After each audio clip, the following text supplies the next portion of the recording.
Watch out. Good last week. 80. I went east. Had to give it. I'm out of here. It is 7 p.m. We'll start with the pledge of allegiance. Allegiance to the flag of the United States of America and to the republic for which it stands, one nation under God, indivisible, with liberty and justice for all.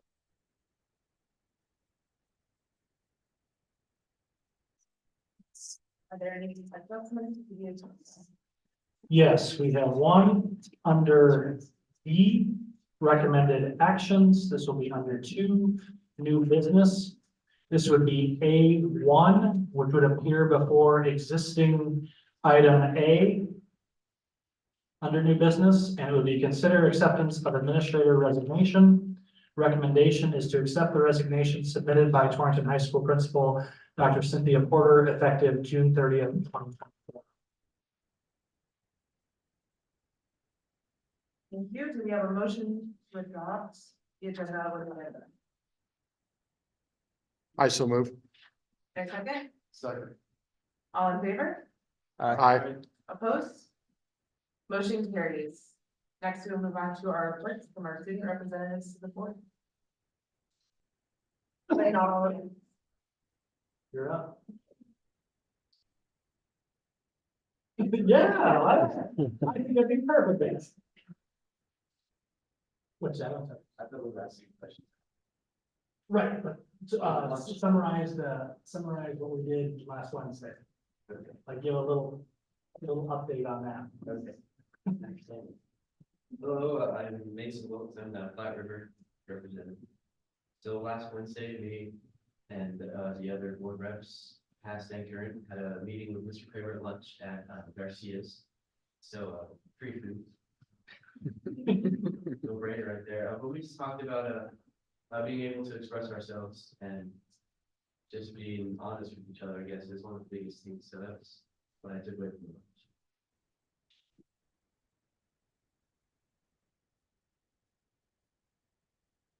I'm loud and proud where I wasn't.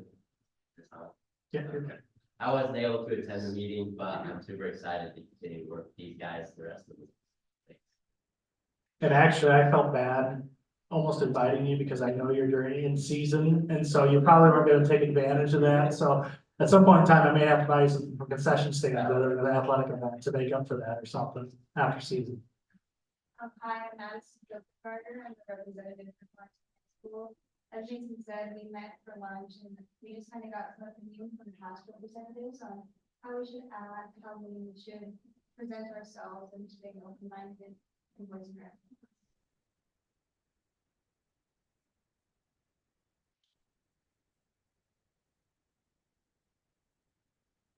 Thank you. Next, we have a presentation on Life Spot School Safety Act by the Torrington Police Chief, Matt Johnson. So Chief Johnson and I have kind of been working together all as he's kind of going up and approaching the podium. We jointly kind of worked with this, and Chief Johnson's kind of going to give a little bit of summary of what this is and a little bit about what we can kind of move forward with. Chief Johnson. Nothing better than going to stand up and having the chair stuck to your backside. So thanks for your patience. I guess we can start. As we've seen in recent days, the sadness of active threats to our schools and other places of worship and groups of folks continues across the country. We are very hopeful and very prayerful that that never happens here in Torrington. And importantly, we have great relationships with our schools and resources to collaborate so that we can prevent those things from ever happening here. And with that being said, there's still a possibility that even a small community like ours that draws together and works to keep those things from happening could experience something really tragic. So I think it's incumbent upon us to do everything we can to prepare for that and be in a place where we can respond as quickly and as effectively as possible. We should simply direct people like that and take place in the community. Last fall, I had an opportunity to attend a presentation on LifeSpot. felt like it had a lot of opportunity and a lot of potential for our community. And so we pulled together kind of a team of stakeholders, Mr. Craig was in on that, folks from college, hospital. And we started looking at what that potential has for our community and frankly, we like the basic concept of the app is it's an app on your phone. And it's something that you provide for staff members. I mean, it works good for schools, it works at the college level, it can work in places of worship. I mean, anywhere we have large groups of people that are at risk. What it does is that when a person who has the app and is an employee is inside the geofence of the location where they work, they can activate that app on their phone. It's not just a push button. There's a couple of things you have to do in order to make it work. But it creates an immediate line out to a whole bunch of people, and it makes a whole bunch of notifications all at once, so that we can act as quickly and as effectively as possible. When you think a little bit about that from the logistics of making a traditional 911 call, or a traditional report inside of the school, if there is an active threat, there's actually a lot of competing interests there. As we know from training, and as we know from working together with our staff members in the district, if an active threat happens on one side of the school, folks on the other side of the school might not even know that's going on. So there's not going to be universal recognition in the school when we have that type of an activity. So the folks that become aware of it now have a ton of competing interests. I mean, one, they want to call 911 as quickly as possible so we can get help in that way. The problem is, as soon as we reach out to 911, our dispatcher is going to keep them on the line to get as much information as possible about how the incident is developing, so that they can provide that information to officers and EMS and fire folks that are responding. We also want to tell all the other staff members about what's going on, so we can get kids in the classrooms and get them safe. We want to notify the school administration about what's going on, so that they can call for a lockdown or whatever else they need to do to protect the school. And none of that happens at the same time. So every piece of that delays and makes it harder to get information, and makes it harder for us to get the pieces of the puzzle quickly, so that we can respond and make things safe. The app does all of that at once. As soon as that app is triggered inside of the school by a staff member, it immediately notifies every single other staff member inside the school that there's an active threat in the school. It's fantastic because they have the same status as an app as the Amber Alert does. So I'm sure many of you have the pleasure of waking up at 3 o'clock in the morning with your phone going, you might have it on silent during Amber Alert trip. It's the same thing for this app.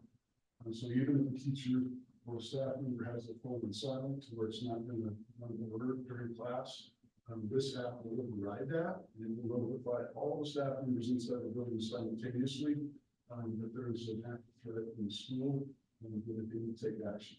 That gives the staff an immediate head start on starting to pull students in, starting to figure out what we need to do to get secure. It gives the school administrators a head start on figuring out how to safely respond with the standardized response protocol and get the school protected. And then it also notifies every single police officer in the county that has the app on their cell phone immediately that there's an active threat that has been activated at the school. It gives them a map on how to get to the school and a map on where the app was triggered inside of the school. So from a law enforcement perspective, that's everything we could ask for in really short order, so that we can respond as quickly and as effectively as possible. The other thing that does, and this is an impact in every community, but it's certainly an impact in our community. We're very small, we don't have tremendous loads of resources. Dispatch is a tough spot when we have a significant incident of that type. When you start to look at us having 1, perhaps 2 dispatchers on at any given time, if we move to a place where we have an active threat in one of our schools, there are going to be dozens and probably hundreds of 911 calls coming in simultaneously. It's really tough for a dispatcher to manage all that information at one time and to continue to relay it out to officers, fire, EMS, and anything else so that they can be safe. The app shortcuts all of that, but the person who activates is going to be transferred to 911. but it doesn't rely solely on the number of dispatcher to provide the information in response. There's some additional follow-up that the app provides while it's incident is in progress. One, it provides teachers with an option to notify law enforcement and EMS and fire if they have a serious injury. So if the school's in lockdown status, staff members are locked into their classrooms and staying safe with their kids. If they have a kid that has an injury, they can click the button on the app and notify. So the officers know we need to get here quickly and provide rescue and life-saving efforts for that kid. It also allows us and teachers in the midst of the lockdown, in the midst of an active threat, to communicate with the message.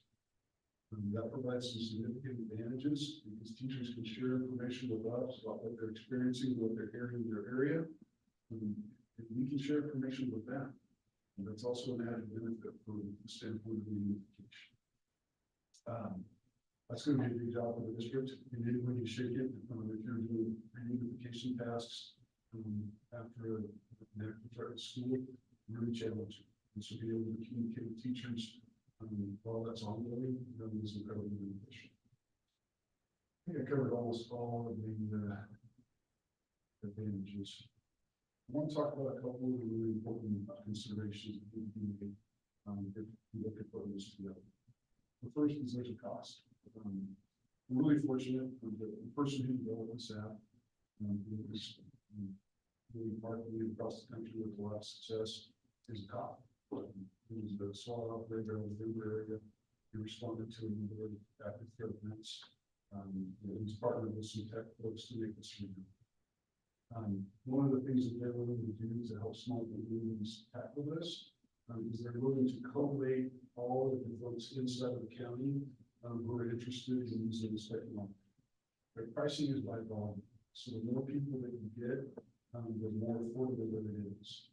By collating all of the users inside of the county, feasibly, we'll be able to work with the college, the school district, and the Valley Christian is interested, and there are a number of other small organizations that are also interested. If we can get over that 500 user mark, it drops the cost significantly below $2 a user. It's priced per month per user. So however many users you have per month, you pay the price. I'm expecting that to be well over $2 per user. And then you look at the outlet price spot if you pay it every monthly rates. So you need to be aware there's a cost to it. It's not free. The second thing that's really important is the training. If we're going to utilize this, we have got to have folks on point. They know exactly how to use it. We'll be well trained up front and ongoing. So we're going to have that initial training. It's going to be face to face. Their company trainer will come down and train face to face with staff. I'll train face to face with staff. But then there'll be ongoing expense for that, or at least ongoing considerations to that. We have new staff that come in and make sure that they're getting this training to make sure that they're not utilizing that. The other side of that is drilling and training throughout the year. That's something that we decided to do this route as a community. Everybody who jumps on the bandwagon needs to train that a couple times a year and integrate it into the lockdown and other safety drills that they might have so that people know exactly what they're doing. The reason that that's so important is because if we don't use the app correctly, we can feasibly delay or slow emergency treatment for someone that can use it in a situation. So an example would be a person has a heart attack in the school building, and instead of calling 911 and requesting medical treatment, the staff member might trigger the app thinking that they're just requesting emergency help. The app is specifically for an active threat. And so if we trigger that app for a medical event, we're going to be responding to that as if it were an active threat, which means that the medical treatment is going to be a secondary priority underneath stabilizing the situation and making sure that it's safe before we can do that. And so theoretically, we could delay medical treatment for somebody that needed it, but we didn't have that good quality training in place and making sure that people understood exactly how, why, and when you're using that. And that I don't have it to. I'm really grateful for the partnerships we have with the district. Grateful for the relationships that we have with the district. Our SRO program is something that we really enjoy and we're really happy about, and we're grateful for your support on that. And I'm glad to answer your question. Chief Johnson, Sure. is the training part of the monthly fee? Do they provide training, or is that strictly all on us and our police departments to do that? My understanding, so the monthly training or the district training? Do they provide initial plus, like you said, the 3 times a year training that? So the initial they provide, from my understanding, please know that I'm not a representative of the company. I'm trying to relay information that we gathered from a handful of conference calls and phone calls. My understanding is that the initial training is part of the package. Okay. They can provide online training and guides. We're doing the rest of it, but generally we would do those as lockdown drills, just like we do now. We try to partner with all our schools and lockdown drills, safety drills, whatever it might be. So we would do that in partnership. Okay. Sir.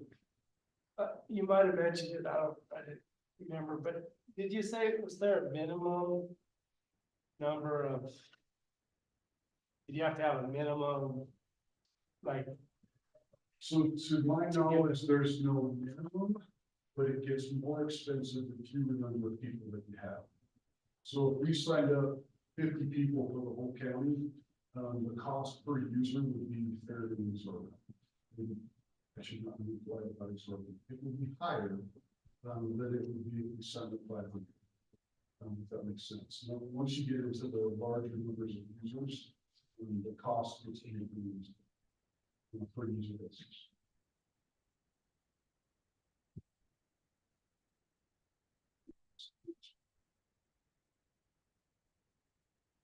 I asked Chief Johnson to come to this evening to just kind of give the introduction and the background.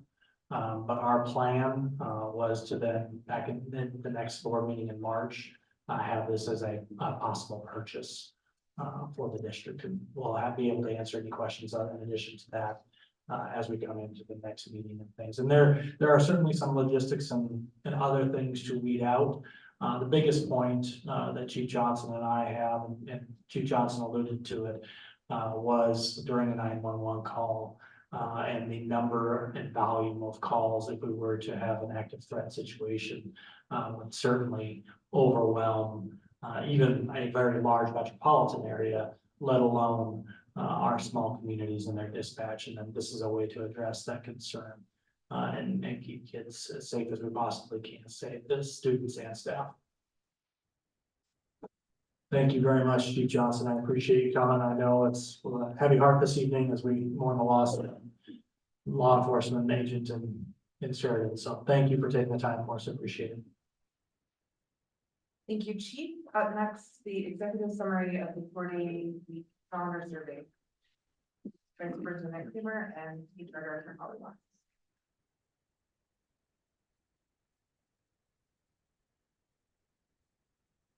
Thank you, Mr. President, Mr. Chair, the Board of Trustees, for providing me with the opportunity to present the executive summary of the satisfaction survey that were conducted in December regarding implementation of the 4-day survey.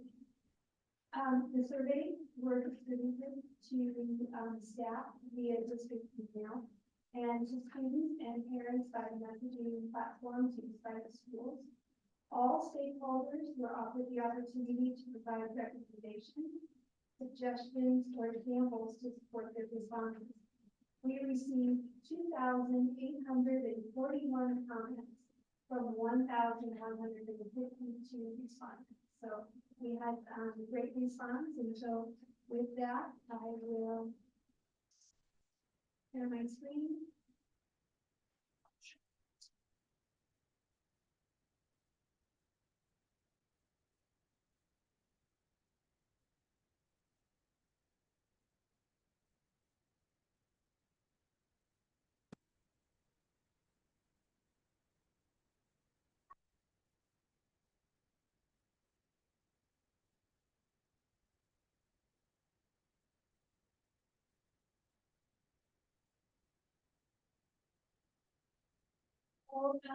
my task, was to compile the data from all three of the surveys, into, a usable format, something that the decision makers could use, you as board of trustees to evaluate the, stress and the thoughts of the 4-day school week, as well as to allow decision makers, our calendar committee, the opportunity to, develop the 4-day calendar for next year to meet the needs of our students and our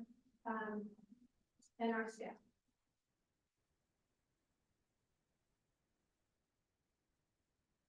So, to take a look at the overall satisfaction survey, as I mentioned, we had 1,552 folks who completed that survey. That broken down was 310 staff members, 698 students, and 544 parents completed the survey. So, so this is the overall experience. The average was 3.8 on a scale of 1 to 5. So, and then you can see the breakdown. Staff 3.4, students 4.1, and parents 3.6. Provide an overall 3.8. The next screen that you see of overall experience is a little more of a breakdown. They had the opportunity to be very satisfied, neutral, not satisfied, or extremely dissatisfied. So you can see what that looked like. You can also see the percent responding that were favorably or neutral. 94% of students responded favorably or neutral. Staff, we had 75%, 75%, and then parents were at 6%. You had all that. And then below the bottom one is just a breakdown by students for where they were within the school.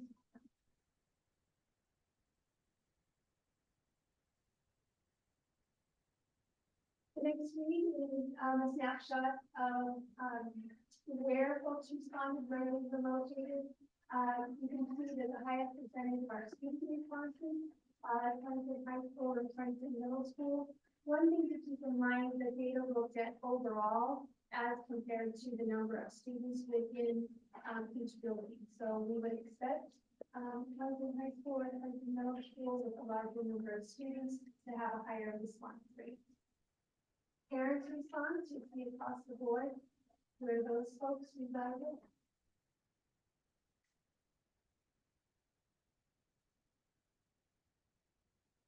So I have 9 key findings to help you. All of you have your executive summary in front of you. So I won't go over all of them. Just some of the highlights that we had. One of the things, item 2, I'll draw your attention to. 72% of our employees respondents identified as classroom, special education, or intervention teachers, or paraprofessional staff members. Those were members that are in our classroom every day. 47% of those staff members work primarily with K-5, 43 with grade 6 to 12, and 10% indicated they worked with all grade levels. 58% of the respondents spent a majority of their working day at the Trenton campus. 30 were located in Southeast Lingle or Fort Miami School, and 12% of the staff were located at Central or in the transportation department. So you can see we have a fairly consistent grouping across, slightly higher in Trenton. We would expect that, a larger number of employees there. But for the most part, we felt that there was fairly equal representation of all folks that took these or submitted the survey, as well as the grade level were well represented. So when the survey takers were asked, how would you rate your overall response to the 4-day school week? 59% of parents responded very positive or positive. 74% of our students responded positive or very positive. and 51% of our staff responded very positive or positive. So that's an indication, that's probably the largest indicator of the success that we have. The next question that we asked focused around well-being of the students, well-being of the staff. And so some of those responses are followed. 82% of parents responded that their child's overall well-being.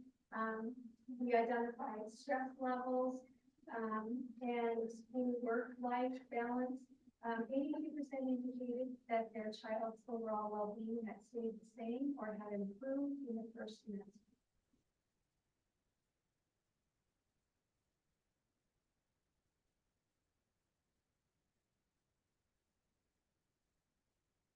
The next series of questions that I have to present to you, we asked our staff about increased opportunities. We asked also our students and parents about academic intervention and the enrichment programs. So some of the things that we heard is that students were taking advantage of opportunities to complete assignments, to retake tests, to have more access for one-on-one with staff. There are extension opportunities, including FFA, weightlifting, and robotics. So there was a wide variety of things that students were taking advantage of. In response to the statement, have you observed notable changes in student engagement or performance since the implementation of the 4-day school week? 41% of our staff responded yes. So in the next slide, I have for you is an example of staff were then offered the opportunity to make some comments about that. And so this is just a snapshot. There were a total of 88 responses from staff. We heard a lot of students need to be more engaged on the days they were there. They noticed more confidence in some of the students. So that's just a snapshot of the comments that we received from that.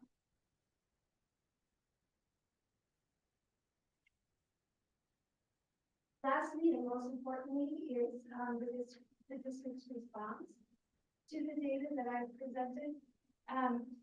We realize that the data collection is ongoing.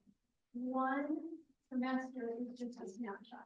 It's just an introduction to what we will be doing in the next few months. We'll repeat the test or the survey again to see if satisfaction has changed. Most importantly, one of the items that we were looking for is for decision makers to be able to create a calendar for the 24-25. We wanted to approach it thoughtfully based on this data. And what we found is, first of all, as you know, the overall satisfaction page. What we did here most noticeably was consideration for our Green Friday. What does that look like? What does that mean to do? So the calendar committee before you tonight will have some dates. What we will continue to meet on is to look at what do those Fridays look like. When I used one of the tools that I have within Qualtrics is to take all 8,000 comments to 2,341 comments, break them down using keywords, using Fridays, using athletics, using absenteeism. There's a whole range of things that we can do to take a look at those. And most often what came up was to evaluate Green Fridays and how to use them. So some of the things that we heard were a consistent schedule for Friday school days. Meaning if you have Green Fridays, if you will, on the 1st and the 3rd if possible. We realized that was the case, but that was one of the comments. The next was to allow Fridays some dedicated staff opportunities and Fridays dedicated to student intervention and extension activities as opposed to 2-hour blocks for students and 2-hour blocks for staff. So those are the things that our calendar committee will take a look at, as they come back together to look at Friday. Is there anything I can add? Do you have any questions for me regarding the data, how we compile this? One of the things that, in visiting with Mr. Kramer, all of the board members will have the opportunity, you will receive an email from Falcons, and I will share this data with you. You'll have the opportunity to go down in and take a look at all of the data for yourself. Any questions for me? You know, I guess for me, I mean, I appreciate the fact that all this is put together to be able to actually give us an overview of how, it appears things are going so far with full day school week. For myself, again, my interest being the well-being of our kids, and one of the comments or one of the, findings is that you say that 82% of the parents responded that their child's overall well-being seems to either have stayed or improved. Did you find anything that was related to not just the elimination of the day to actually elevate their well-being, but anything that would actually anything else that was put in place? Because I guess the thing is you know, it's great that, you know, you eliminate a day and, you know, they kind of find that balance. They're finding a little bit more time to be able to actually juggle, you know, things. But at the same time, some of the stressors that they face are still there. So there's still skills that need to be enhanced to be able to deal with daily stress, deal with just the stress of college, the transitions. So I'd be interested to find out if there's anything more than just the elimination of the day that supported that either maintaining or the sustainability of their well-being or improving it. Because I guess, you know, as a district, again, as we're looking, you know, we need to continue to support that. And I just don't want to go with the elimination of the day. I want to continue to put things in place so that, because again, stress is going to be part of everyday life, right? So whether it's a 5-day school week or a 4-day school week, we need to continue to put things in place to support, you know, students and staff. So that's where I guess I'd be interested to find out, you know, some things, you know, in the next survey.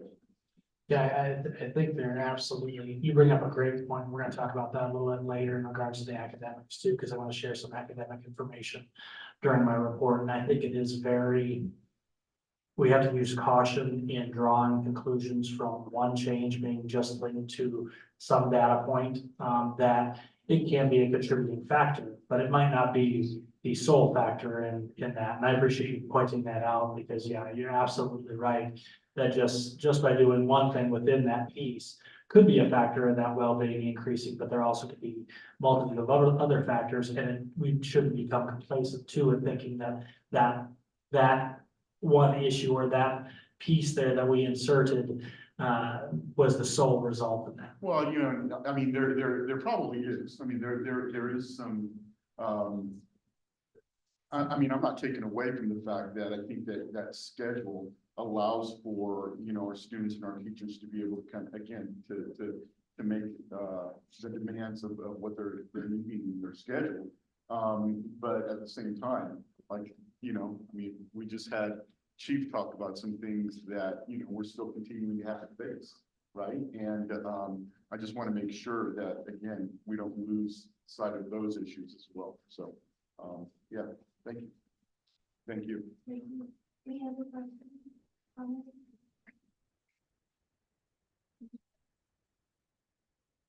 Thank you. Up next, we have school presentations and artwork from the Green County and Catholic. Documents and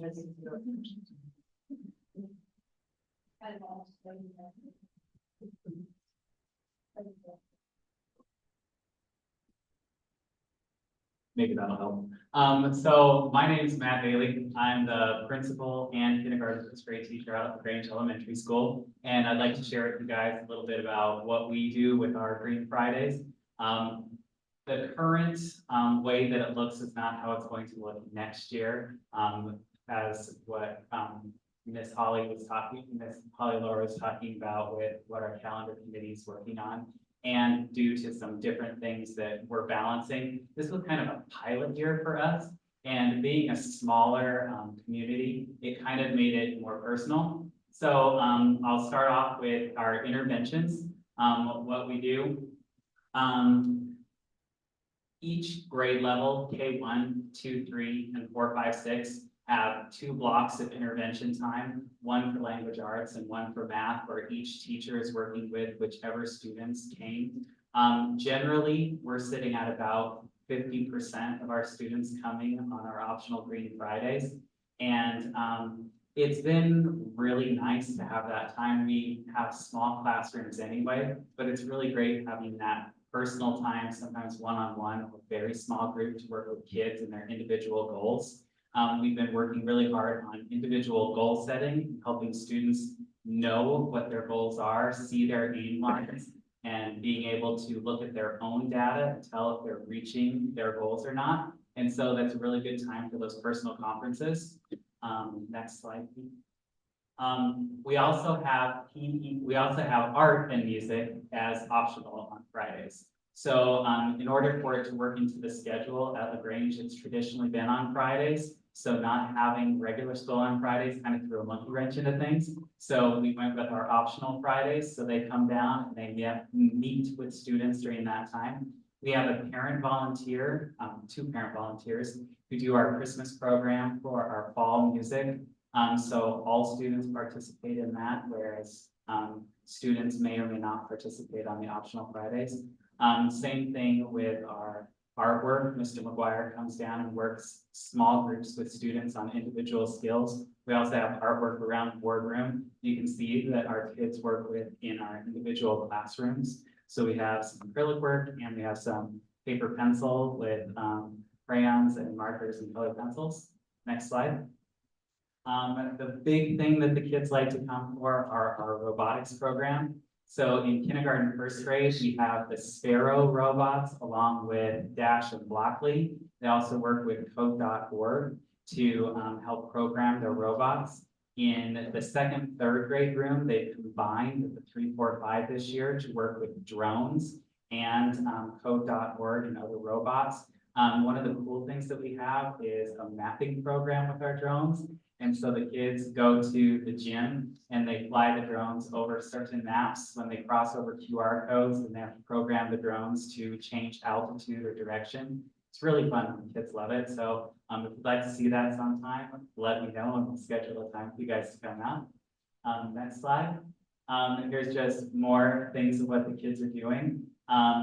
Right now, on Fridays, we have the opportunity for kids to be one-on-one with their robots, which is really awesome. We've also shared in some of the Legos robots that Southeast and Lingle had applied for from you guys. They had some extras that they were willing to share. So we got those last week and we're starting to work with those and get to know what they're like. Next slide. Also, the chance on Fridays to work with community members is awesome. So during Fire Prevention Week, the fire truck came out along with the ambulance. The kids got to go through, meet the firefighters, meet the emergency medical personnel and see what they do and see all the equipment, which was great, very personal. Next. We also have special activities from different members of the community. One of them wanted to talk about the history of the gingerbread men. So they came and decorated cookies and did that activity with the kids as part of their extension. Next. Right now, currently, we're working with Mrs. Grandstaff in LaGrange. She does a poppy posters thing with the kids where they have scholarship and cash opportunities based on essay and poster contests. She usually does that after school on Fridays normally, and now she has the opportunity to work with more kids during the day and offer extra opportunities after. Next. Here's just an example of the new Legos robots that they got. Next slide. And this is just an example of what they're doing in code.org. That's something new that Mrs. G is working with the kids on. And that's kind of what our Fridays look like.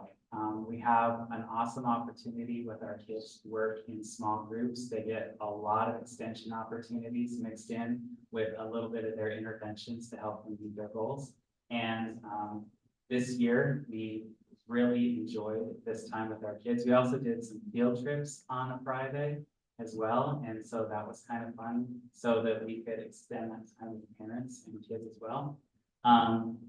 All in all, I'd say our Green Fridays are pretty awesome and we're looking forward to what you might bring next year. So thank you for your time. Do you guys have any questions? Anyone? Bueller? One thing Mr. Daly has really done over the last 2 years is, and I commend him for it, is talk about community in LaGrange.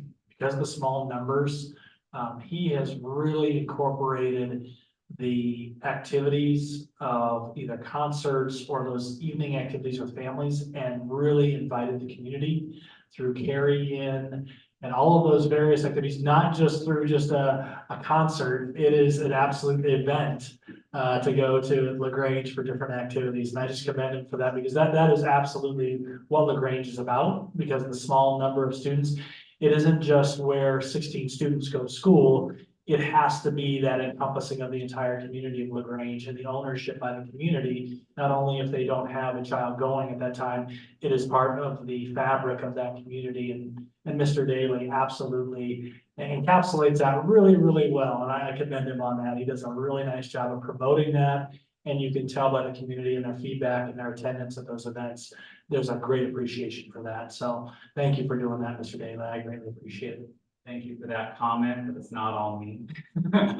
All my teachers and staff, we've really worked hard on reaching out to our community and showing them that we are a friendly, safe, wonderful school and that we'd really enjoy to get to work with the kids. So it's a wonderful time. So at our next event, hope you guys can all come. That'd be awesome.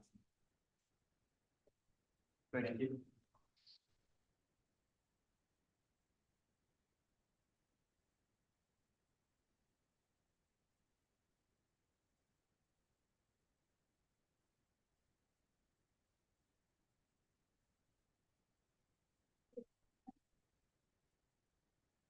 My name is Wendy Maxey. I'm the principal at Flat River School, and so I'm gonna just kind of give you some information about the great things that are happening at Flat River, and pray that I don't mess up Pete's presentation.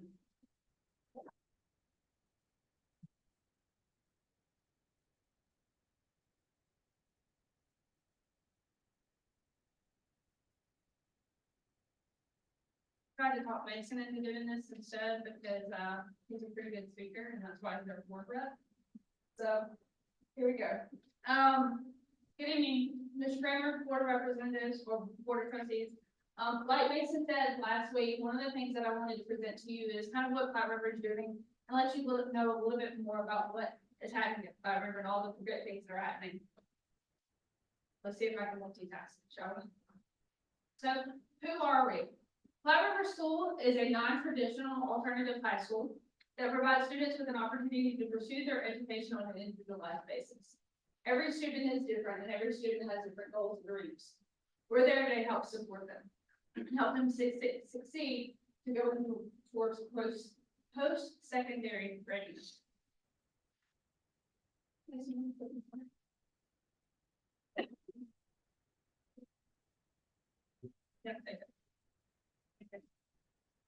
So how do we do this with individualized instruction? What you see here is what is called an IOP. This is an individualized learning plan. And when students come to Flat River, they are developing this as they come along with us.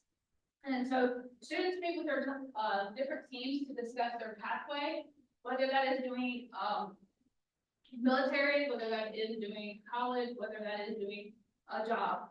So as a student success team, we work towards the students' post-secondary goals through the use of the individualized learning plan, or as we call it, an IOP.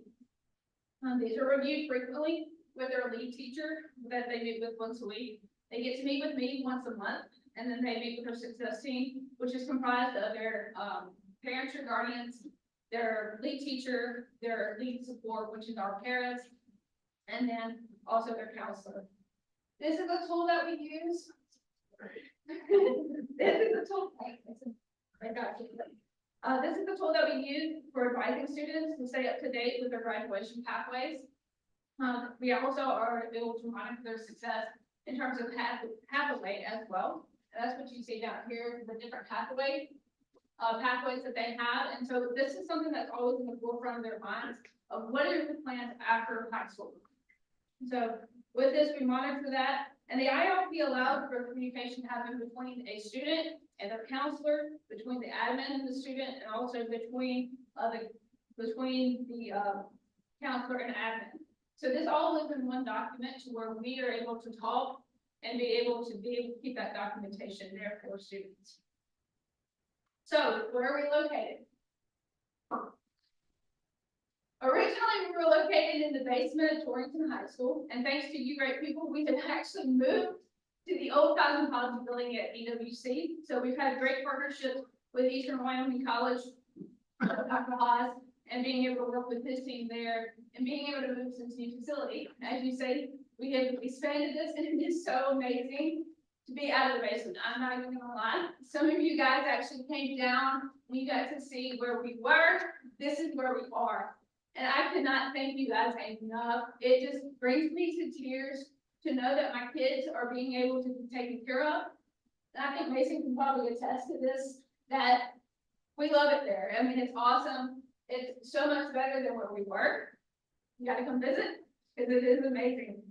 But we are located, we took over the east end of the building. Right now, there is actually a wall from where I'm standing on this picture. There is a wall that they built to where we don't have the west side of that building. Hopefully we'll take that over eventually. Right, yeah.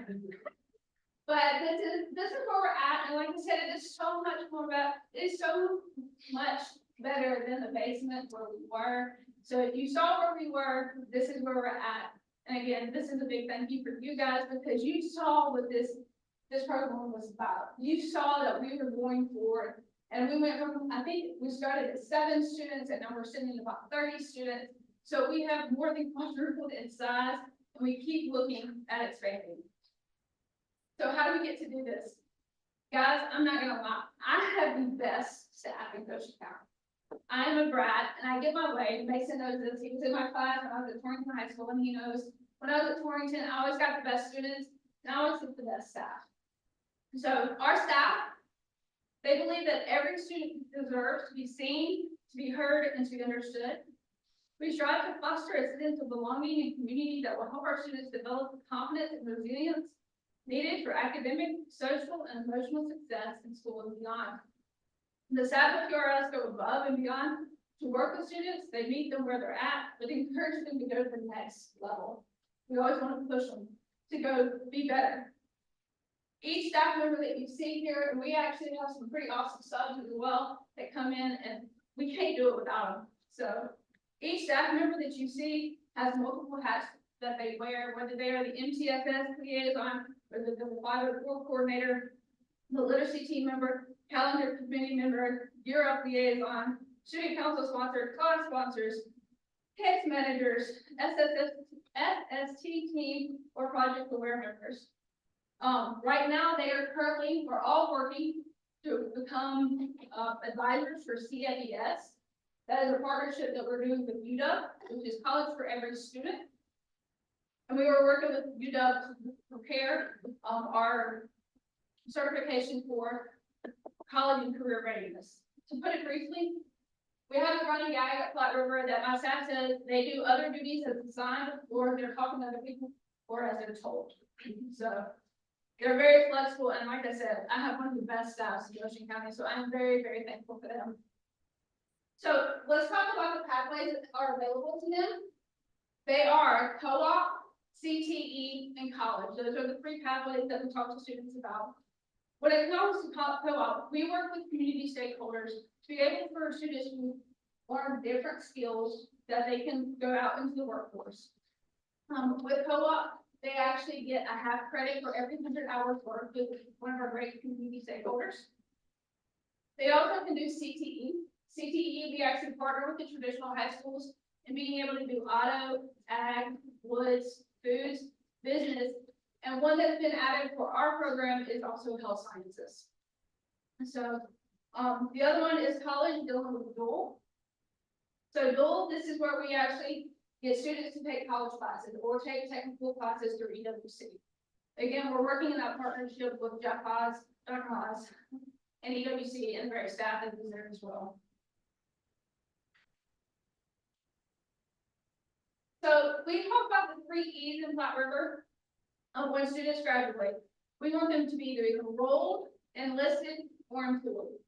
We want them to be enrolled in a college, university, or technical school. We want them to be enlisted in the armed forces or be employed with a local business or trade.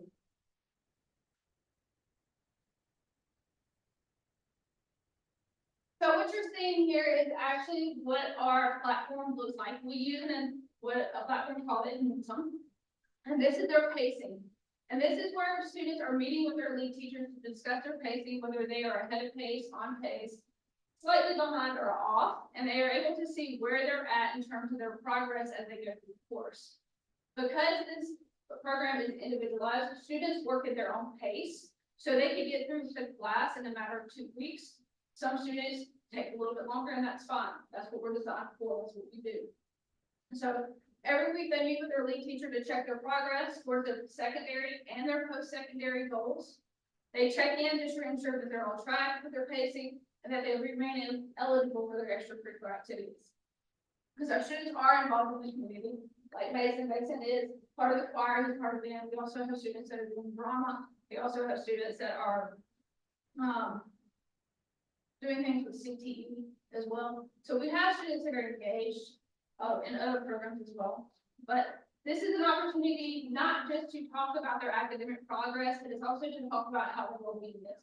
How are they doing socially, emotionally, mentally, physically, if everything's going well. But if we look at the whole child at Flat River, making sure that they're doing what needs to be done to do well. So they check in with their lead teacher once a week. Again, they check in with me once a month. And then we meet with their student success team once a semester.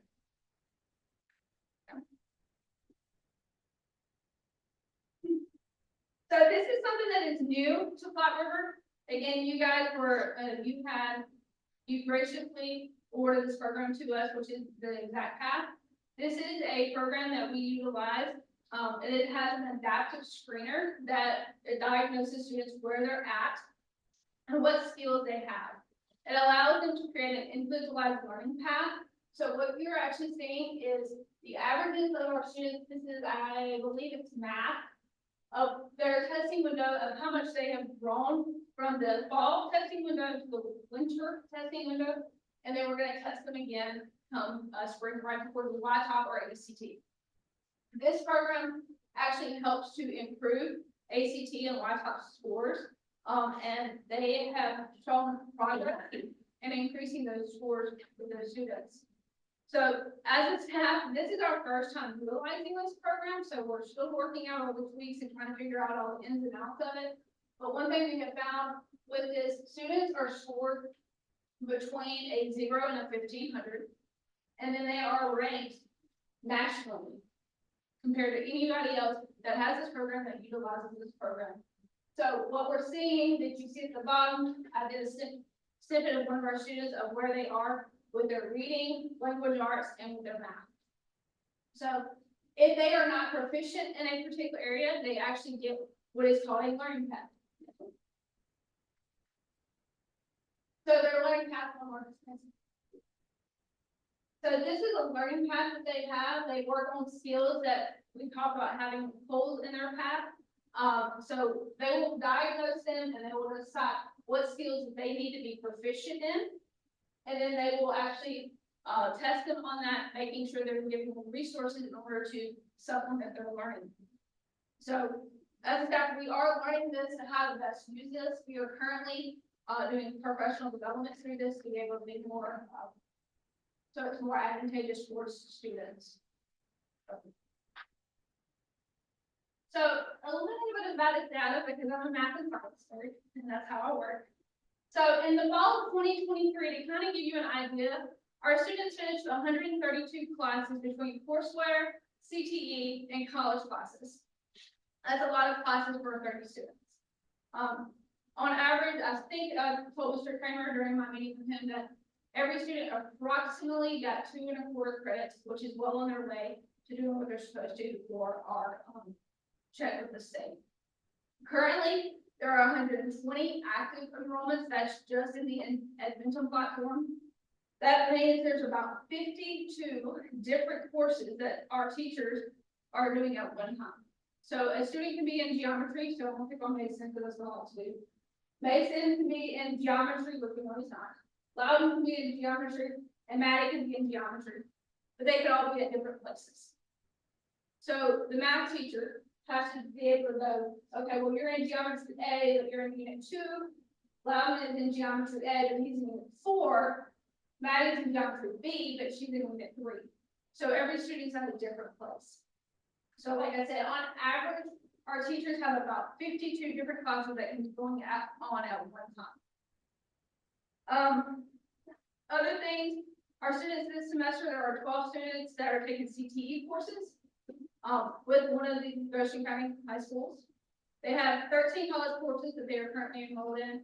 And then we also have 3 students that are working to obtain credit through co-op. One of the things that we are required to do as an alternative school, we are required to do accountability. So with this, when we were given the climate survey, one of the things that we were ranked higher than the state average with is for being able to set high expectations and having staff respect. In terms of post-secondary readiness, when we got our data back on that, PRs exceeded the target in regards to post-secondary readiness, which again, I'm pretty stoked because of the simple fact that is one of our, I do believe, one of the things that we are working towards as a district. And then in 2023, we had 15 graduates, which doesn't sound like a lot, but that was approximately half of our student population that graduated, which was amazing. And of those 15 graduates, 4 of them were ones that were returning students that originally dropped out of school, that came back, that found that they needed to get their high school diploma, and so they came back and got it. So they found that it was significantly beneficial for them to be able to get their diploma and being able to start on a career or college pathway, being able to have the high school diploma compared to the high 7. So these are my kids. They're an awesome crew. So Platte River School, it strives to provide a learning environment that is responsive to each student's strengths and challenges. Students are empowered to take ownership of their education so they are prepared to become engaged, responsible, and compassionate members of society. Platte River School provides an educational community where every student is valued and supported, regardless of their background or individual needs, because diversity and inclusion are celebrated. More of my kids. So our staff believe that every student deserves to be seen and heard and understood. We strive to foster a sense of belonging and community that helps our students to develop the confidence and resilience for academic, social, and emotional success in school and beyond. And ultimately, Platte River School strives to provide a learning environment that is responsive to each student's strengths and challenges. We want them to take ownership. Did I mention I have the best students? Did I mention I have the best staff?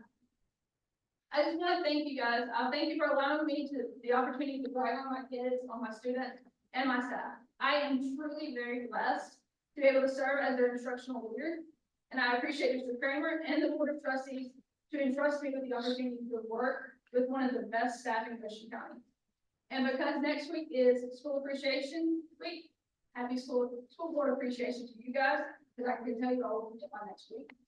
So I appreciate it because with you guys, we're developing the leaders of tomorrow, and I can retire eventually. All right. Thank you. If you have any questions for me. I have 3 questions for you. Yes, I want to. What is the co-op credit? co-op credit. So co-op is where they work with, a community stakeholder, so they have a job. And they have to, turn in their hours to Miss McGuire. And so for every 100 hours they do at a job, they get a half a credit of high school credit. So they're learning in the trades while they're in school. And so we try to improve their growth of like how are you growing in that particular position. Awesome. So What is your maximum enrollment? what's my What is your maximum? maximum, how many kids could you possibly have? That's a great question. Depending on our resources, right now, we're kind of limited with that. You have to tear down the wall. Then You have to tear down the wall. oh, well, yes, Huh. I've been trying. So. And then the last one was, could you speak a little bit about the enrollment process? How do students get into Powder? Sure, I would be happy to do that. So what we have is, we have actually an application process. Students fill out an application. And they actually, there's a multi-step process, because we want students to know exactly what they're getting themselves into, because it does require them to have a lot of, self-discipline. So we offer what is called a, not registered, what is it? Interest meeting. We do an interest meeting, we tell them about the program, we kind of give them the kind of background of what we do and how we're defined, and how we're different from a traditional high school. And then from there, they fill out an application where they have to actually get a teacher recommendation, a counselor recommendation, and a community member's recommendation. And then they will go through an interview process where we should ask them 1,003 questions and making sure that they know really what's going on, and the parents or guardians have to be involved in that meeting. And then from there, we have a group that we use in order to determine if this is a best fit for them. Because if they are, how do I put this? Sometimes they think that it's an easier program, and it's not that we're easier, it's just we're more flexible. So for example, again, I'm big on Mason, because he's our program. Mason needed a more flexible schedule, because he's very involved in extracurriculars with band and choir and drama, I do believe still. Okay. And so being able to have that flexibility with us, and Mason was one that he wanted to go quicker through the platform. Like he liked to be able to get through a class quicker than his peers. And so we look at seeing if that's the best fit for him or that student. And then they get to do well. Thank you. Yes, ma'am. To just add on to that too, a number of those, when you see my ADM for PRS, you'll notice that Ms. Maxey talked about, I think it's 30 or you have 33 or 34 students. Don't make me lost her. Well, no, it's okay. It's probably, it's in that range, but their ADM is 28. So like Mason, he takes a number of courses also at THS in person. So we're continually having kids go back and forth between PRS and THS for certain courses, because some of those courses don't align well to an Adventa platform. Mason has a strong interest in the music arts and takes a large number down at THS, and allows him that flexibility to fit those within his schedule, but then also incorporating those other required classes where he can then be independently driven. The other piece that I just kind of wanted to jump on that application process, it is not for every student to have the independence and the drive and grit and determination to independently study on that platform either. And so that's why that importance of educating the student in knowing what they're getting into, because there was, especially early on in the program, an idea that this was just an easy pathway. Based on the courses, I guess I should let Mason. Mason, would you say that the courses that you have taken on Adventum are drastically easier than the in-person courses that you've taken in high school? I would agree, because it's just a different pathway that offers some flexibility for kids. And even there with their graduation requirements too, in having those CDE pathways, a part of it also incorporates those 3 E's that Ms. Maxey talked about. So, thank you. Unless there are any questions, or any other questions? Thank you guys for believing in this program, because if you didn't, this wouldn't exist. So I appreciate this. But these guys are where my passion is. This is where my heart is for you guys. And so I'm very, very, very, thank you very much. So Ms. Maxey, before you step away though, I did make an assignment for these three students as part of this, so I need to finish up here, so Mason, do you want off the hook since you ran the PowerPoint, or do you have a question for Ms. Maxey? Range too. Yeah, whatever one, yeah, that put Mr. Daly on the spot. Quick question. How do you go about, helping the younger kids especially, make their goals? To me, it's just hard to have a kindergarten and say, what's your goal? What's your process? Oh, we have, our common assessments that we use district-wide, but we also have national norm assessments as well. So like in reading, we have our Ames web data. Students take a look at their data in the fall, gives them a point. Then from their weekly or bi-monthly probes, you can pick out an Ames line.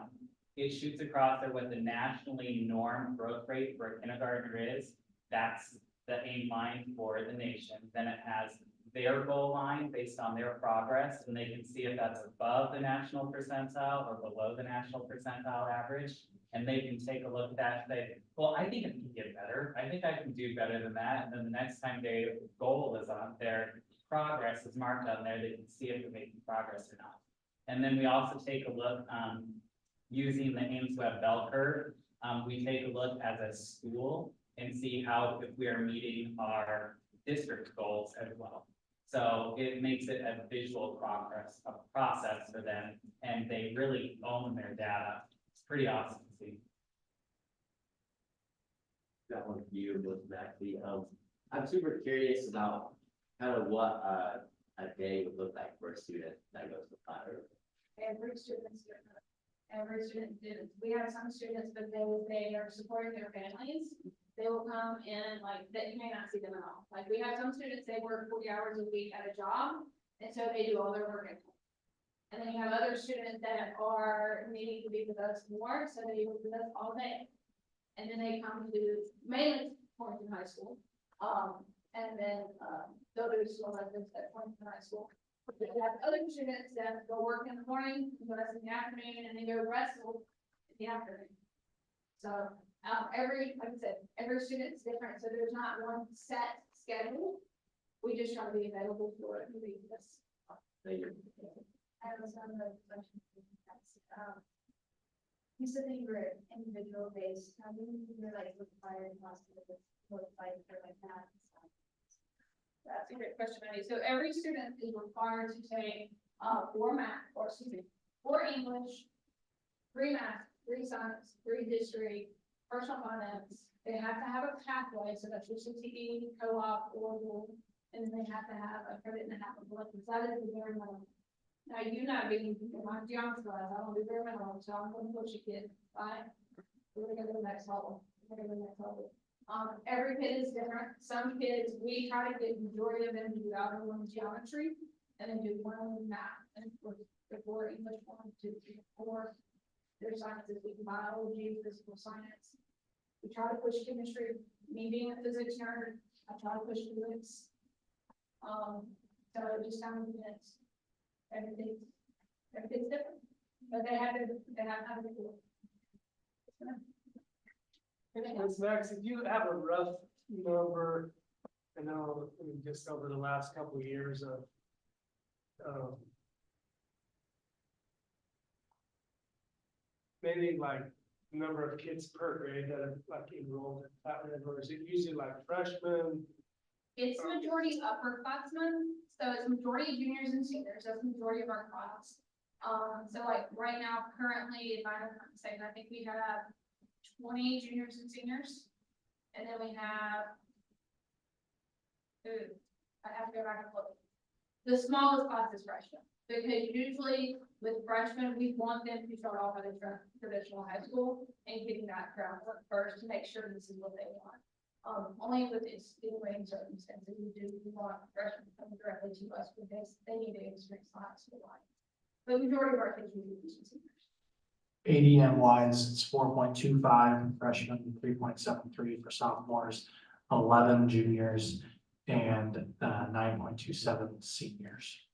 But that's where that doesn't necessarily translate to the number of students they have because there's more bodies and there's a percentage that go towards the THS's ADM piece as they do courses there.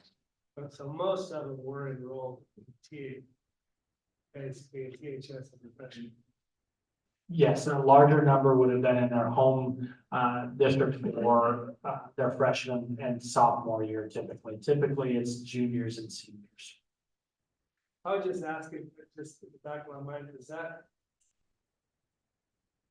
So say Platte River keeps growing, is that always gonna skew going to high school's graduation rate? Because it's not like these kids are moving, they're just, So anytime you have a student actually go and attend another accredited school, that stays with them. They're not considered a dropout. It doesn't go against the graduation rate of that school that they were previously at. As long as they enroll in another accredited school, it goes with them. So it wouldn't go against the rate per se of like the 9.27 seniors at PRS currently. Even if all of those were from THS, those will not go against the graduation rate of THS, even if they started as freshmen at THS. Good question.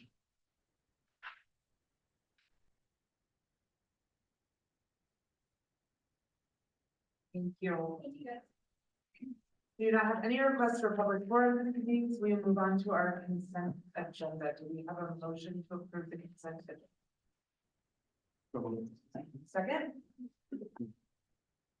Second. all in favor? Aye. Opposed? Motion carried. There are to new business. First item is to consider the acceptance of an administrator resignation. The recommendation is to accept the resignation submitted by Trenton High School Principal Dr. Cynthia Porter effective June 30th, 2024. Do we have a motion? So moved. Second, Second. any discussion? All in favor? Aye. Opposed? Motion carries. Item A, consider acceptance of certified staff resignations submitted. Heather Milligan, Trenton Middle School Reading Interventionist. This is an ESSER funded position. LaDonna Sittner, Trenton Middle School Math Interventionist, also ESSER funded. Jimmy Courtney, Trenton Middle School Social Worker, ESSER funded. Melody Foos, Trenton High School Teacher. Sandra Rogers, Singleport Laramie Elementary School Interventionist. Kaylee Pierce, Trenton High School PE Teacher, Behavior Interventionist, half-time ESSER funded. Courtney Fermanak, Lincoln Elementary Music Teacher, Adeline Walker Cole, LaGrange Elementary Teacher and Special Education Teacher, and Candy Hubbard, Trenton High School Special Education Teacher. The recommendation is to accept the resignations as presented effective at the end of the 2023-2024 school year. Do we have a motion? I so move.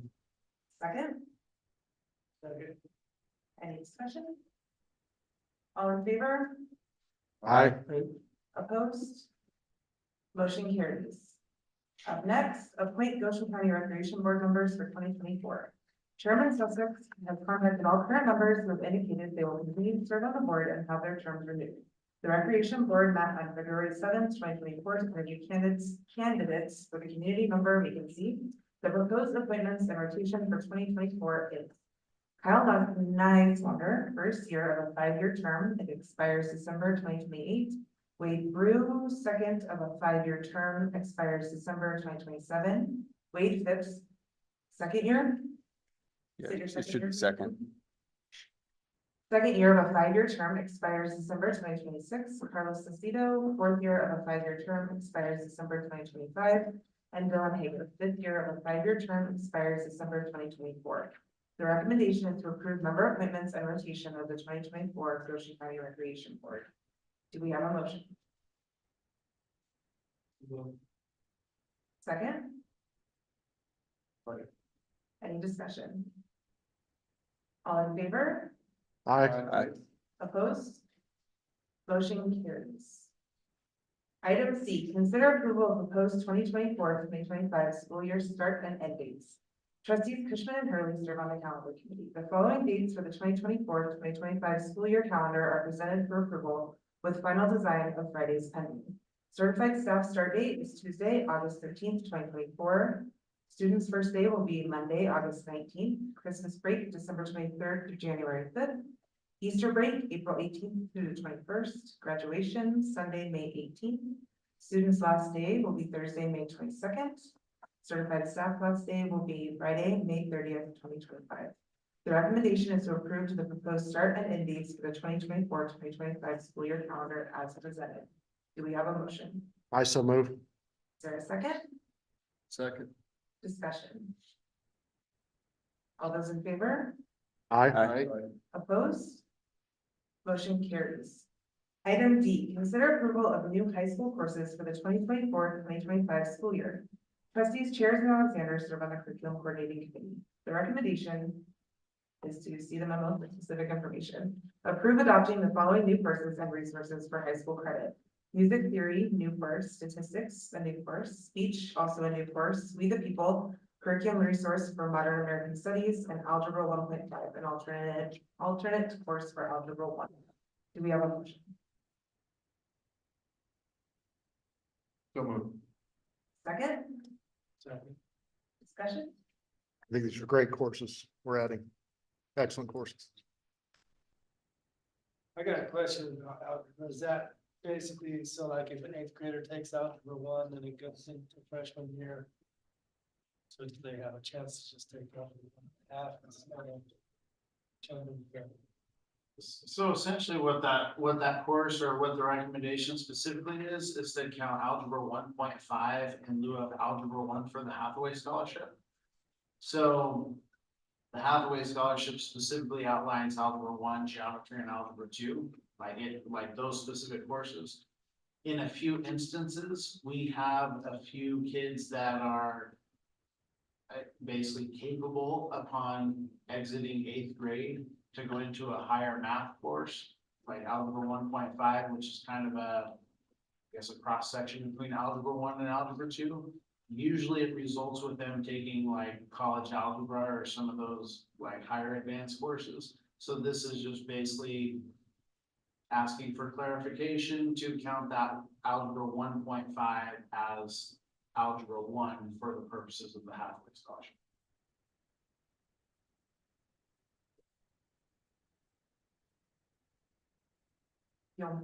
All in favor? Aye. Opposed? Motion carries. Item E, consider approval of annual renewal of Power School agreement. The recommendation is to approve the annual renewal for Power School for maintenance, support, and cloud hosting of the student information system in the amount of $25,334.04 from April 2nd, 2024 through June 30th, 2025. This is funded through the general fund technology budget. Do we have a motion? Second? You guys are kind of slow to me. Is there any discussions? All those in favor? Aye. Opposed? Motion carries. Item F, consider approval of contracting for Power School for My Power School and Power School messaging. The recommendation is to approve contracting with Power School for the purchase of My Power School and Power School messaging from February 1st, 2024 through June 30th, 2025 in the amount of $5,508. This is funded through the general fund technology and escrow funds. Do we have a motion? I so move. Second? Second. That was much better. Any discussion? All in favor? Aye. Opposed? Motion carries. Item G, consider approval of contracting with Power School for the Unified Insights platform. The recommendation approved contracting with Power School for the purchase of Unified Insights platform in the amount of $16,235.30 for the 2024-2025 school year, ESSER funds, and general curriculum funds. Do we have a motion? So move. Second? Second. Any discussion? All those in favor? Aye. Opposed? Motion carries. Item H, consider approval of purchase exceeding $5,000 for 2023 Qualtrics survey invoices. The recommendation is to approve payment exceeding $5,000 to Qualtrics for 2023 survey invoices in the total amount of $82,680. This is funded through ESSER funds. Do we have a motion? So moved. Second? Discussion? Mr. Kramer, was this just the 4-day survey or was this, we asked on another survey, didn't we? These are the whole platform. So this is all the surveys that we've been using. Right. This is the entire platform, and it includes the coaching ones that we've done and all of those things. So it's all Okay. under that same tool. Will we be able to continue funding this once our ESSER funds are out? We will have to take a look at it. We're going to cut down to on a lot of the pieces that were in this piece. Were support in building some of that capacity for building the really nice executive summaries and all of the other bells and whistles.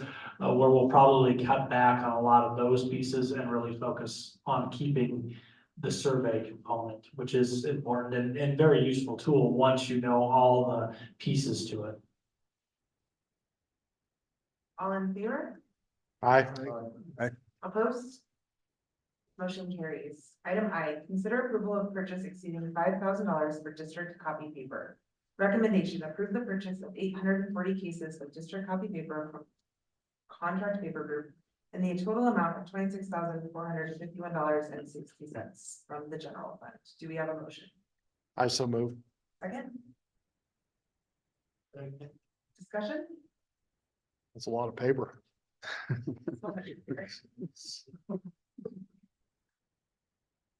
All in favor? Aye. Opposed? Motion carries. Item J, consider approval of purchase exceeding $5,000 for the purchase of building door closures. Recommendation is to approve the purchase of 140 door closers for Torrington High School from Annexter in the total amount of $45,285.80. This is required by WDE ADA audit funded by major maintenance. Do we have a motion? Second, Second. discussion? All in favor? Aye. Opposed? Motion carries. Item K, consider approval of contracting for 2024 gym floor screening and refinishing. Recommendation is to approve contracting with JJ Pratt Enterprises LLC, J&J Floors, for the 2024 screening and refinishing of gym floors at Trail Elementary, THS, TMS, Lingle Schools, Southeast Schools, and LaGrange Elementary in the total amount of $20,942.25. This is funded through general fund maintenance. Do we have a motion? Again, Second. discussion? All in favor? Aye. Opposed? Motion carries. Item L. Consider approval of contracting for 2024 district weed control sterilant and fertilizer application. The recommendation is to approve contracting with Larry Stoger, DBA Home and Lawn Services LLC for 2024 sterilant weed control and fertilizer application in the total amount of $61,448.84 through the general fund maintenance. Do we have a motion? So moved. Second? Discussion? All in favor? Aye. Opposed? Motion carries. Item M.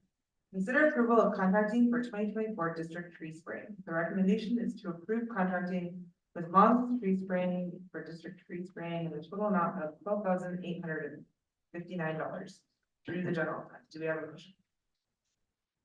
So moved. Second? Second. Discussion? All in favor? Aye. Opposed?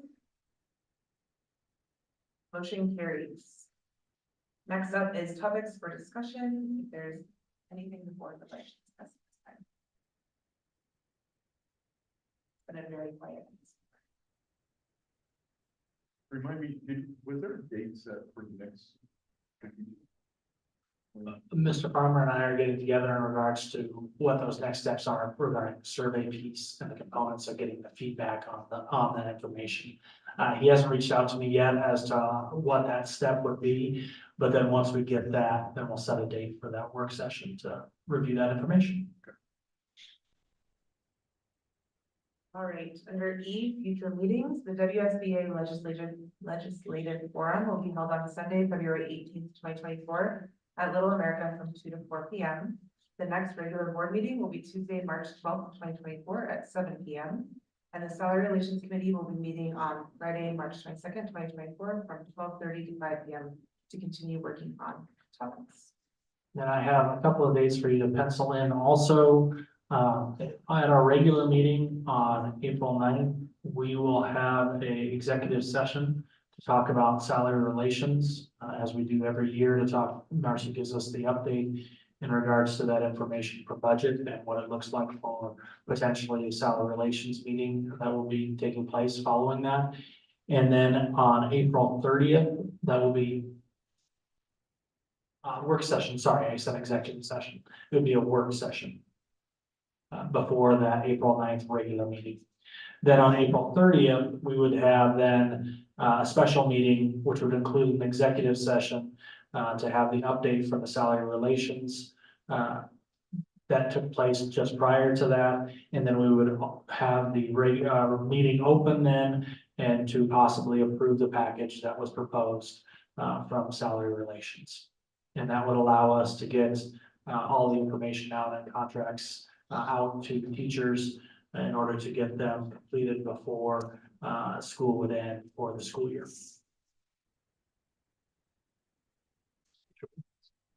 Thank you. Finally is F, our superintendent report. All right, I'm gonna grab screen real quick and just give us a quick update on the attendance information.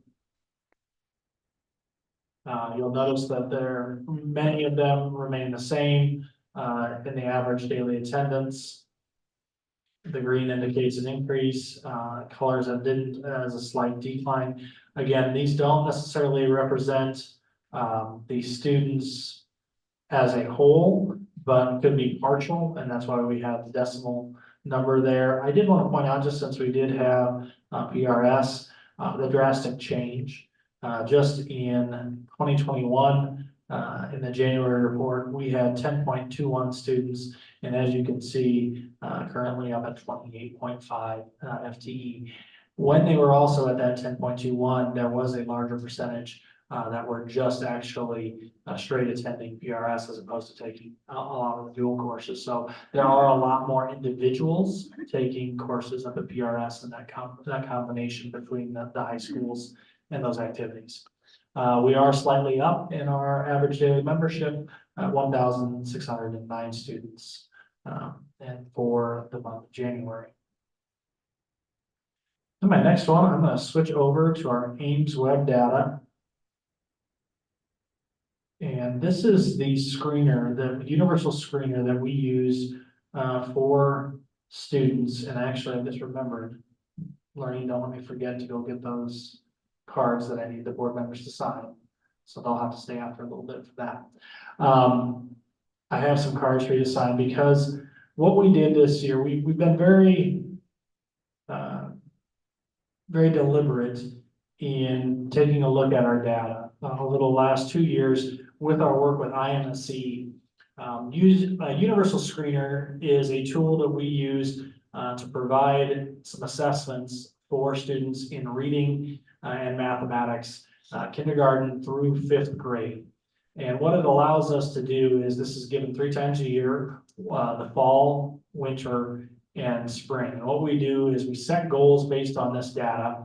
And you can see if I just kind of go and take this first line here, I'm going to enlarge it a little bit so we can have a better look at it. This line is the number of students that score above the 40th percentile. So in the fall of 2020, 48% of students in the district scored above the 40th percentile. We use the 40th percentile as indicating at grade level. So as you can see, we assess this throughout the school year in the winter and the spring. I want to focus now over in here, where the red color indicates a comparison from the previous fall. So you can see this fall for the district, we had 49.41% of our students start the year in this universal screener above the 40th percentile. and comparatively to 50%. So then our goal from fall to winter is we increase that number of students that are above the 40th percentile by 10%. That's our short-term goal. Our overall long-term goal is we want 95% of our students to be proficient. And we do have some classes that are very close to that. And hopefully by spring, we'll have a number of those. As a school, or as a district, 64, we went from 49.41% in the fall to 64.68%. This is the highest percentage of students outside of spring of 22 and 23, and we're very close, that we've had score above proficient. And that's fall to winter. This is also skewed a little bit because we took the assessment sooner than we've ever taken it, because we wanted to have it before the end of the semester. Typically, we take it after Christmas break. We took it this year before Christmas break, partly because our IMSE representatives were here to have what we call our data team meetings. And so once we get the winter data and the spring data, we go out into the buildings, Mr. Derby, myself, and our instructional facilitators and our IMSE coaches, and we have 2 to 3 hour meetings at every building. And we go class by class, student by student, and we talk individually about that class and the things that we need to focus on from winter to spring to see that 10% growth, or hopefully that 95% of the class get to where they're at. And so it's a pretty intense data-driven meeting that we specifically talk about strategies for the class as a whole. If there's some pieces there that deal with oral reading fluency in that class, what strategies could that teacher use in that class as feedback to really increase that instruction and be very, very intentional.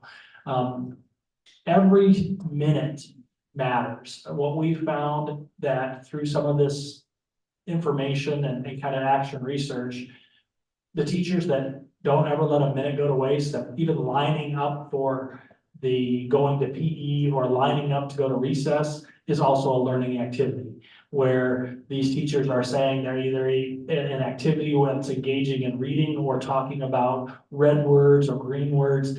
It's always a constant. And that intentionality is really important in seeing that increase.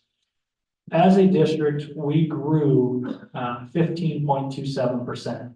The average is typically 11.86%. Our teachers did an outstanding job from fall to winter. This is something to really be proud of. The green means that grade level made their growth. As you can see, we had a number extremely close at first and second grade, and also in fifth grade. The first grade, what we found in the assessment, because it slightly changes and into an oral reading fluency, that typically this is the average wise, the lowest growth we have. You can see, even though first grade didn't make that 10%, our average is a 3.85% growth. They made an 8.76% of our students increased in first grade.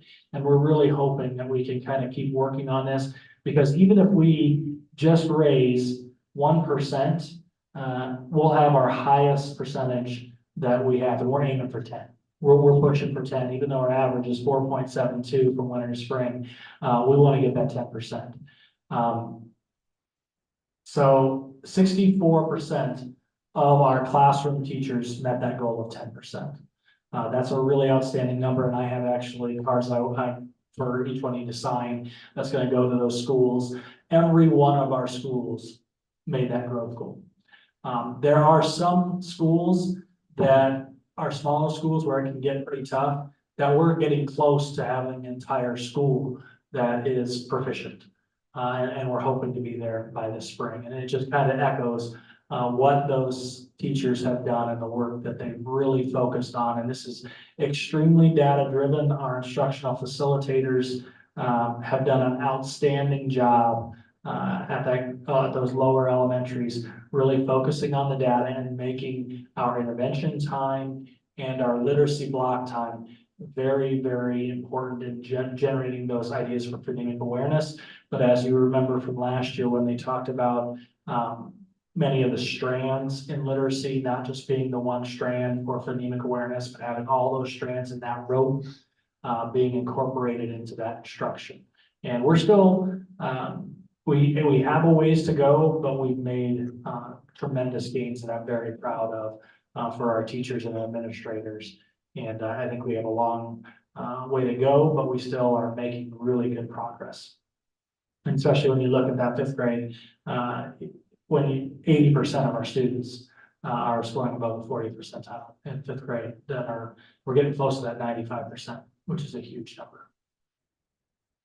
And we went to a 4-day school week in 22. It's the first year. This is our first fall. Just this fall was the first year. And that's where I kind of talked about being careful to kind of correlate, because if you just looked at one piece and said, oh, the only thing that we really dramatically changed was the 4-day school week, but look, we had this. Yes, we should look at that piece, but I can also tell you that our work in our literacy blocks and the intentionality of our teachers are why that score is there. And then that's why that many of our students are reading at grade level. And I think I've talked with a number of you individually about the Ames Web, and the difference between YTOP, and this is an authentic assessment of reading. YTOP is comprehension driven, not necessarily ability to read at grade level. This is an authentic assessment, so it's centered around when we talk about kids reading at grade level, this is a true assessment of that. If anybody tells you that the YTOP percentage is an assessment of reading, it is an assessment of a component of reading. It is not an assessment of a student's reading ability. But we'll continue to work on this. I will, at some point in time this spring, I would just throw out an invitation to you to join us in one of those data meetings at schools, because it is a really focused opportunity to really talk intensely about a student's individual reading and the teacher's assistance in regards to what we can do for them and help them to improve instruction. Any questions on the Ames Web data?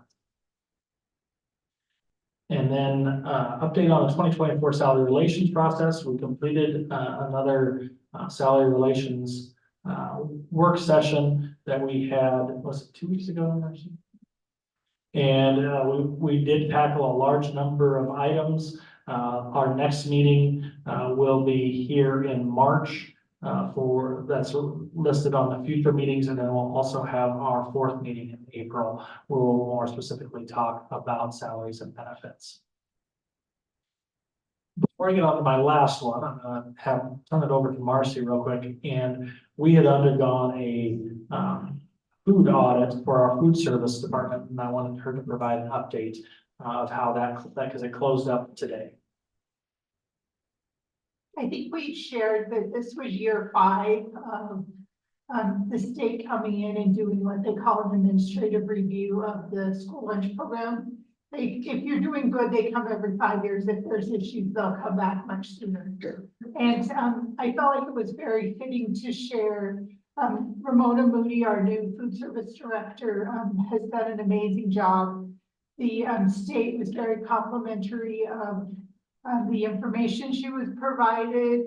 They liked the activity in the schools. They went to both Southeast and THS, and they witnessed the kids going through the food line. They were complimentary of the quality of food that was being provided. When they left, there was one finding that was still an open item, and it was our procurement policy, which we'll be bringing forward before you for approval. So kudos to Ramona and the cooks out there in the buildings, as well as those schools with their smart snack program at Southeast and the fresh fruit and vegetable program. They were looking at a lot of different areas. In addition, USDA was here and they were monitoring the state. So there were a lot of people there visiting, watching, a lot of eyes, but we fared very well. That program does an excellent job, and I know those food audits, especially when not only do you have the state auditing, you have the federal audit in addition to that, so did a wonderful job. The last item that I had was just, it is Wyoming School Board Appreciation Week next week. And I want to thank, thanks to all our trustees for all their hard work, time and dedication to our students in Goshen County. So thank you very much for your service. We greatly appreciate it.